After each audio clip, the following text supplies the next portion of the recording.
Welcome to the Lord of the Rings Lorecast, the show that explores the background of Tolkien's amazing world from the very beginning.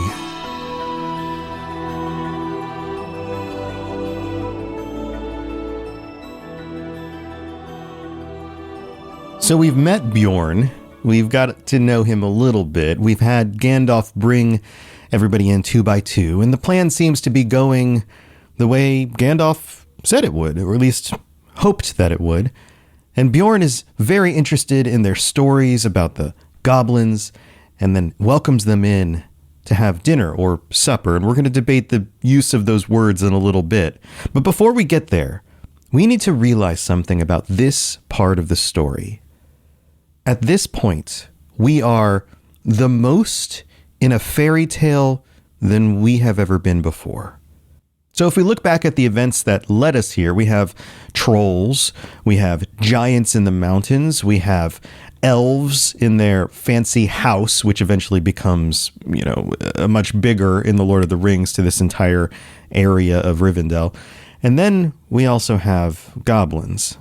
Oh, and talking eagles and wolves, and now a man that's also a bear, and everybody he lives with. Or at least that lives with him and services him like servants as a part of his kingdom or something like that. He exists in this place kind of like royalty, a lord over his land, and yet seems to get along well with his subjects. And in this section, we get to know them a little bit better. But remember, as with all things in the land of Faerie, you have to be careful. Things are both magical and dangerous at the same time, comforting, familiar, but also alien, all at the same time. And it's that juxtaposition that drives us to seek fairy tales, to find something that starts out comfortable and then goes strange in ways that we couldn't predict before. And this is a scenario for Bilbo that feels very much that way as they sit down for dinner.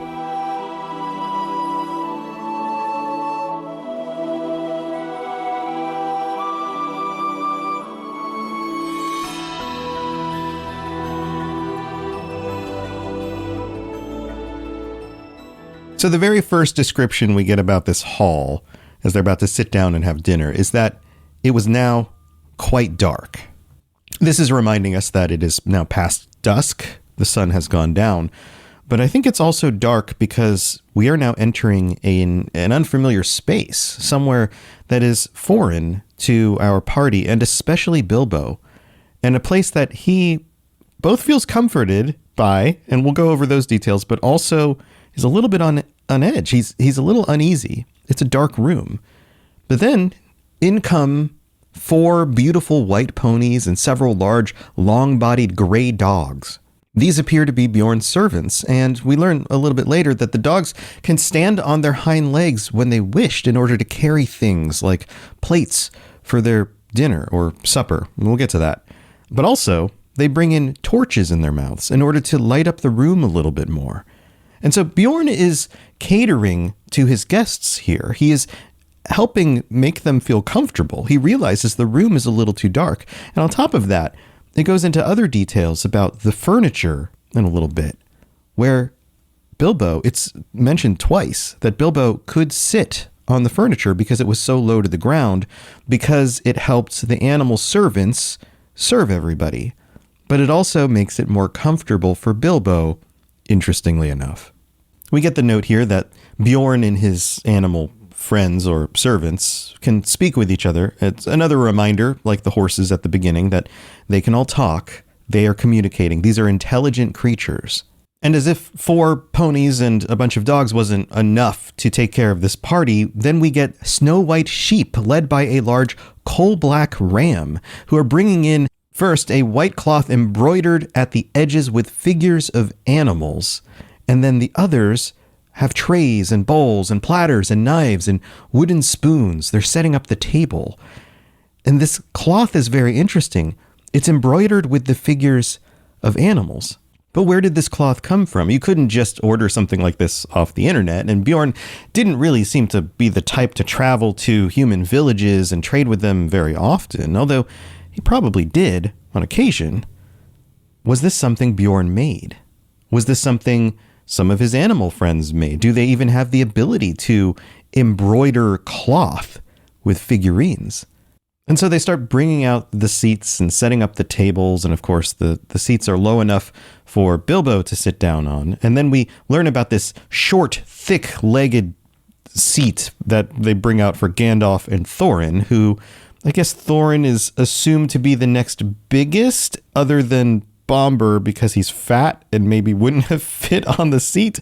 But I think the real justification is that they are two who are getting a sort of place of honor. It's not so much about the thick legs supporting a greater weight as it is about this being a seat of honor. Because we're then told that Beorn had a very similar big black chair with big thick legs. So it makes sense. These are the people of honor, a wizard and their supposed to be king who is trying to get his kingdom back.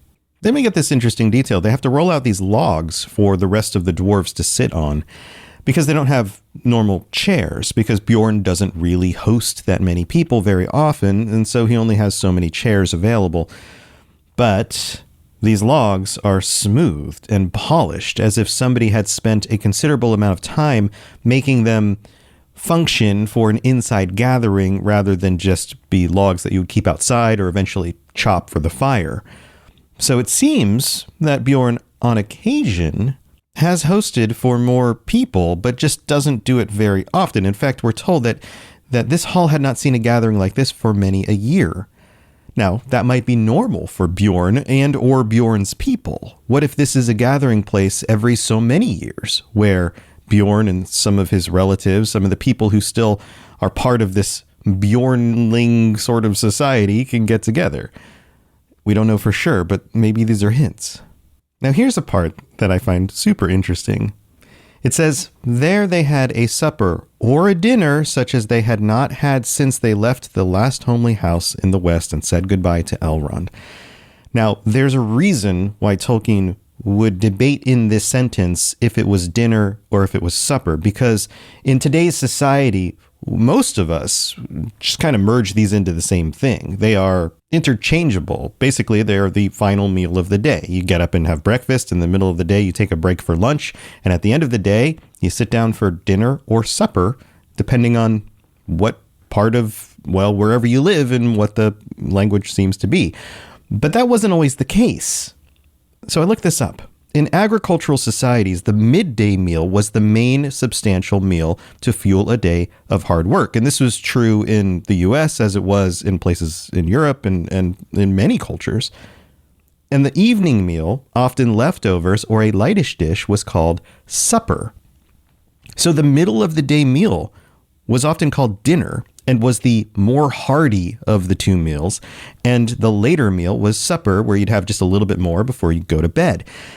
Now, that leaves out lunch, but we're not going to get into lunch. But let's keep talking about dinner and supper. As societies industrialized and people's work schedules changed, the midday dinner became less common, and the evening meal, now often the largest of the day, became known as dinner. So dinner shifted later because it was the big meal, and people would take a quick, smaller lunch break because they were busy working in factories and things like that. And then they would have a longer, more substantial dinner later on, which kind of pushed out the use of supper. But there are some regional variances. In some regions, particularly in the American South and Midwest, the tradition of calling the midday meal dinner and the evening meal supper persisted longer. But of course, today they've kind of merged into the same last meal of the day sort of thing. So what they're actually debating here, at least the author is, or J.R.R. Tolkien is should this be called a supper or a dinner? And he corrects himself. At first he's going to say it's supper because it's the evening, but then he says, or a dinner because they hadn't had a meal substantial like this in a long time. So he's using the word dinner to say this is a big meal. this is kind of more like a feast than a, hey, let's just have a snack before bed, because that's what people would have understood. If he had stuck to supper and then said they had all this food, that would have been confusing. It would have been the right word for the right time, but not the right type of meal. So interesting, right? So they sit down to eat, and we get this interesting description here about the candles. The light of the torches and the fire flickered about them, and on the table were 2 tall red beeswax candles. This is a subtle nod. It's very quick, just dropped in here, red beeswax candles. Tolkien often adds description to words, or especially nouns and creatures and trees and those kinds of things, in order to kind of flesh out the visuals, but also these are beeswax candles. Beorn has bees. He has a bunch of bees. He uses it for the honey, which makes sense because he turns into a bear. Bears like honey. But also, he uses them to create beeswax candles. He uses every part of the creatures that he is farming, at least in a way not to be dangerous to them, but the things that they make, he finds use for all of those things. He lives in complete symbiosis with his environment. And then we get this. Beorn, in his deep rolling voice, told tales of the wild lands and this side of the mountains, and especially of the dark and dangerous wood. And this is the first foreshadowing we get about Mirkwood. He's telling stories about the place they're eventually going to have to go through, and we are starting to piece that together as readers. Remember, we don't have the map laid out in front of us specifically, and things keep happening that kind of keep changing the path a little bit. But this is a reminder. Mirkwood is out there. They're going to have to go through it. And for the first time, this is, well, I don't know if it's exactly the first time, but it feels like for the first significant point in the story, we're being told that Mirkwood is terrible. It's not just dark and dangerous. It is terrible. It is terrible enough to be featured in Beorn's stories that he's sharing at dinner. But what are his other stories? What does he tell stories about? I'm guessing goblins and those types of things, but we don't get a description here. Tales of the Wild Lands is as much as it really says, and then notes the mountains and the forest. I would love to be a fly on the wall in order to hear more of Beorn's stories of the Wild Lands. But unfortunately, we don't get that. Now, during this storytelling section, we have more talk of dark and spooky things. This situation is kind of teetering on a knife between comfort and uncomfortable, warm and friendly, and scary and dangerous. And then we get this line, which kind of lightens it up a little bit. The dwarves listened and shook their beards. I love that it says beards instead of heads, because when they shake their heads, the beards move more than their heads, so that becomes notable for them. But they know that they have to go through this forest, and they're not looking forward to it for a few reasons. It's not only dark and scary and terrible, but it's also a forest, and they're dwarves.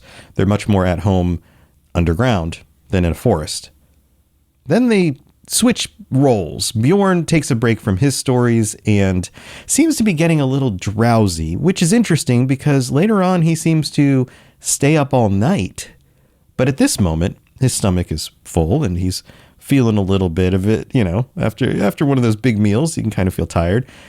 And then the dwarves talk about gold and silver and jewels and smithing, all of the things that they care about, but Beorn has no interest in. And notice the difference there. Beorn's interests are in the things that grow in nature and making things out of wood and trees and things that are replaceable.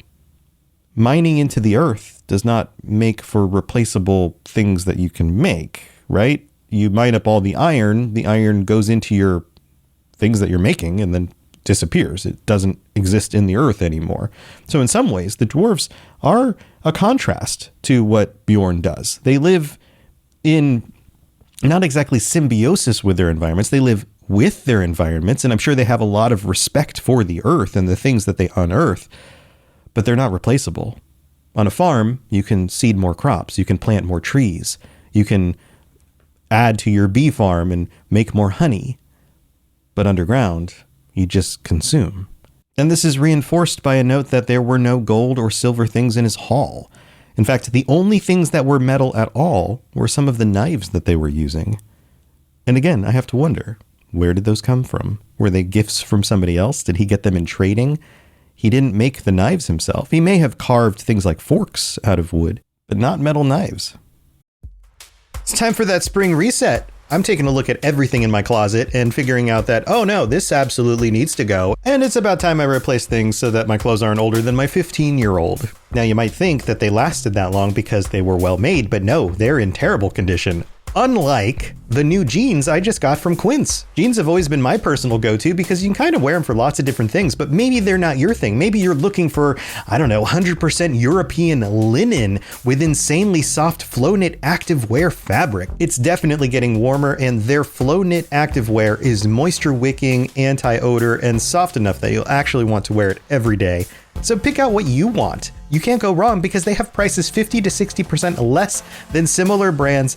And like I said before, they are high quality. I continue to wear their clothes all the time, and I know that these new jeans are going to last me a lot better than the other things in my wardrobe. And on top of it, they look great. They're so comfortable, and I spent just as much on the jeans that I am now cleaning out of my wardrobe. So if you're looking for something better, just all around better, go check out Quince. So go do it right now. Refresh your wardrobe with Quince. Go to quince.com/ringslore for free shipping and 365-day returns. Now available in Canada too. Go to quince.com/ringslore for free shipping and 365-day returns. Quince.com/ringslore. Then we get more signs of comfort. They sit for a long time at the table, drinking bowls filled with mead. Notice they're not cups, they're bowls. And it makes sense, right? Like if you have a bunch of animals, they're not going to be able to pick up cups or mugs, but they could drink out of bowls. So the idea that they would have extra bowls to drink from makes sense for somebody like Beorn.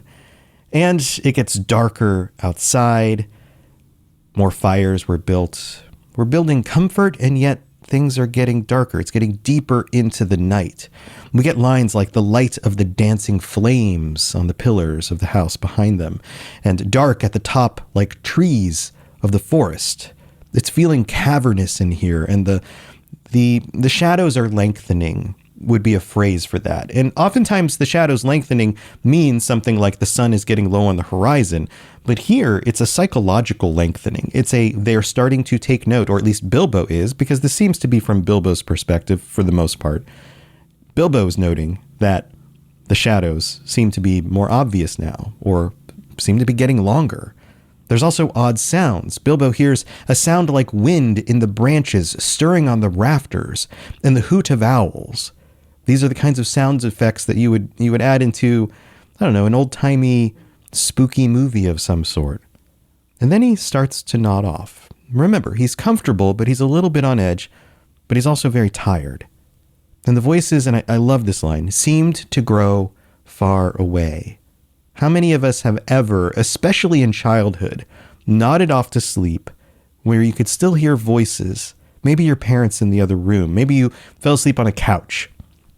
And people continue to walk around and interact around you, but subconsciously, or maybe even consciously as you were falling asleep, you could hear those voices, and those voices were somehow soothing, but yet distant sounding.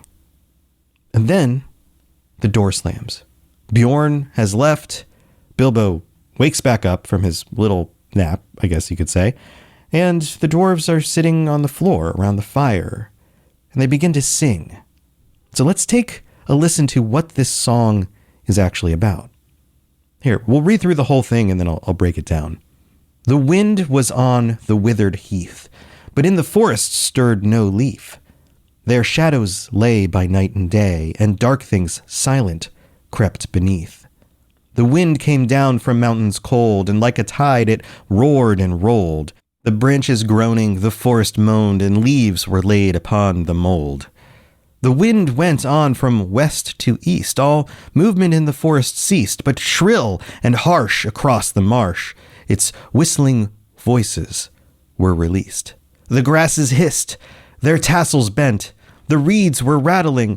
On it went, o'er shaken pool under heaven's cool, where racing clouds were torn and rent. It passed the lonely mountain bare and swept above the dragon's lair. There black and dark lay boulders stark, and flying smoke was in the air. It left the world and took its flight Over the wide seas of the night, the moon set sail upon the gale, and stars were fanned to leaping light.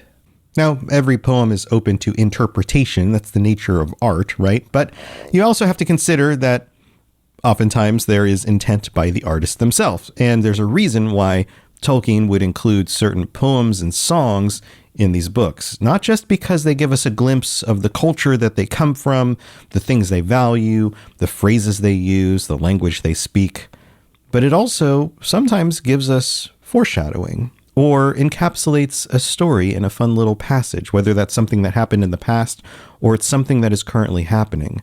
And remember, this is a fairy tale. The end is already known. In fact, Tolkien has already foreshadowed what's going to happen at the end of this story. So when we get a song like this, sometimes it's exactly representative of the story at large. And I think that's what we're getting here. So the first passage talks about the wind, and it's on the withered heath, in a forest stirring no leaf. This wind is representative of the dwarves themselves.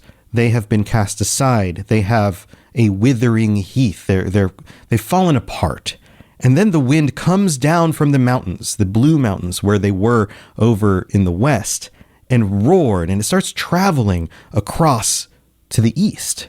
It went from west to east, and movement in the forest ceased, and shrill and harsh voices came across the marsh. People start reacting and hissing, and the voices in the forest are evil. The necromancer lives in the forest. It heads over grasslands. It goes over to the Lonely Mountain, past the Lonely Mountain Bear, and swept above the dragon's lair, going directly to the dragon. And then we get the description of the dragon. Black and dark lay boulders stark, and flying smoke was in the air. The dragon attacking things, burning things. It then leaves the world and takes to flight over the wide seas of the night. The moon set sail upon the gale, and stars were fanned to leaping light. Something leaves the world here. If this isn't just the dwarves in general, then it's something more specific. Maybe it's Thorin. Maybe this is foreshadow for Thorin succeeding where he planned to succeed in a, well, monumentous but sometimes terrible sort of way, and then leaving the world. Now, another way to interpret this would be something like the west wind from Valinor, and this is the spirit of the Valar, or the whispering of the Valar, or the influence of Iluvatar in the events and driving things back over to the Lonely Mountain. But the way the poem starts doesn't seem to be referencing that. It's more likely that it's referencing the dwarves, or even Thorin himself. But those are just my interpretations. If you have other thoughts on this, and if maybe I'm missing something obvious, please let me know. Comment and respond on the Discord, or comment under the post on the Patreon, or wherever. You guys know how to do that stuff. So after the singing, Bilbo starts to nod off again. It's sleepy time for the little guy. And then Gandalf stands up and makes an official proclamation. Basically, we all need to get some sleep. Let's go to sleep. But hey, remember, don't go outside. And this is that other piece of it. Bilbo's comfortable. He's falling asleep. And then Gandalf's like, yeah, if you go outside, you're on your own there. You're taking your peril into your own hands, basically. So maybe don't do that and wait till the sun comes up. But otherwise, just stay in here. You'll be fine. And we find out that Bilbo has a little bed. He has a tiny mattress with some straw and some woolen blankets. And we're told that he snuggled into them very gladly, summertime though it was. And remember, they keep mentioning that it's summertime, but there are these little instances of, yeah, but it seems colder, or it seems like there should be a fire in here anyway, or you're going to snuggle under those heavy blankets anyway. There's something about this coldness in the air, maybe, or the comfort of the blankets being something that draws Bilbo in the midst of this kind of scary situation, but also in a longing for home and comfort. And even though he's exhausted as he is and snuggled up in those blankets, he wakes up in the middle of the night. And I remember reading this as a child. The first time I read The Hobbit, I've mentioned before, I was in about third grade. So what is that, about 10 years old? And I remember after reading this, that this section of the book stood out to me from other sections in probably a more vivid way than was actually described here. And maybe that's just the nature of being a child and being in a situation like this seeming very scary. At 10 years old, you rarely spend any situations at night outside of a place that's very comfortable. But to be in this kind of strange cabin with these animals that talk and can walk on their hind legs, and what appears to be your host outside who has transformed into a bear and is making sounds outside. It seems kind of scary to a 10-year-old. And it's not that I was afraid of it. It's that I noted how odd and unexpected it was. Wait, he's their host. Why would he be more dangerous as a bear? Unless this is almost more like a werewolf sort of thing, where he loses a certain sense of his own humanity when he is a bear, and he acts more on instinct like a bear would. And we get some little hints about this, very, very slightly. The dwarves and Gandalf were all asleep, to judge by their breathing, but then a splash of white on the floor came from the high moon, which was peering down through the smoke hole in the roof.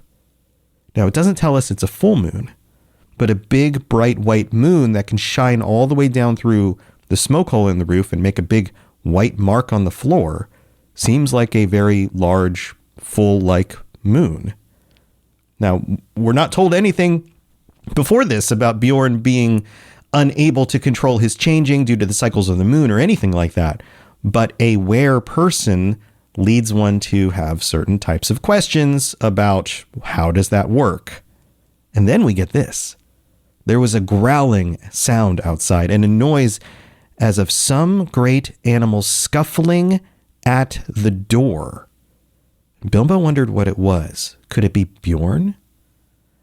And that passage right there, I find the most interesting. An animal, a great animal, scuffling at the door. It's as if Beorn, the bear, knows that there are things inside here and is trying to get in but can't. Like he locked himself out on purpose. Kind of disturbing when you think about it. If you were in Bilbo's shoes, you wouldn't feel very safe either. And we get further justification for that interpretation. He wondered whether it could be Beorn in enchanted shape and if he could come in as a bear and kill them. He dived under the blankets, Bilbo, and he hid his head and fell asleep again at last, in spite of his fears.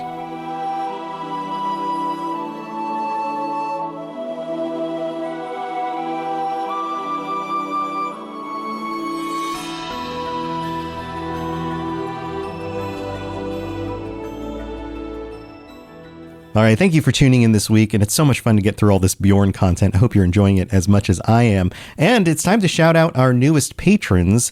Joe V, I think I might have mentioned you last week. I don't recall. Sometimes the dates match up with the day I recorded, and I just want to make sure I don't miss anybody.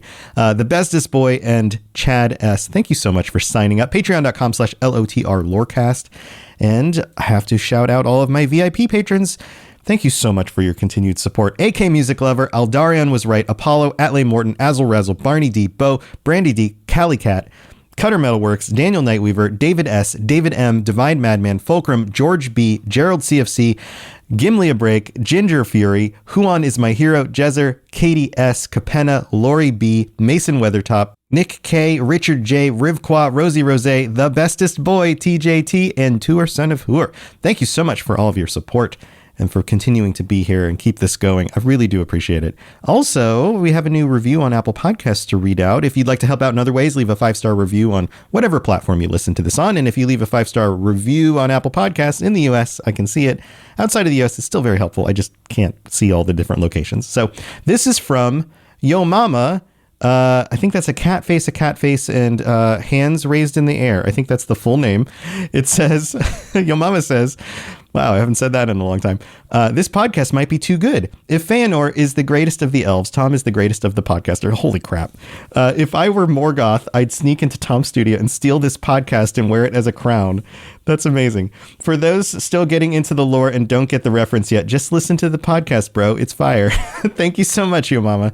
I really do appreciate that. And thank you to everybody who continues to support this show. I truly couldn't do it without you. And after this recording, I'm going to go talk with my patron buddies.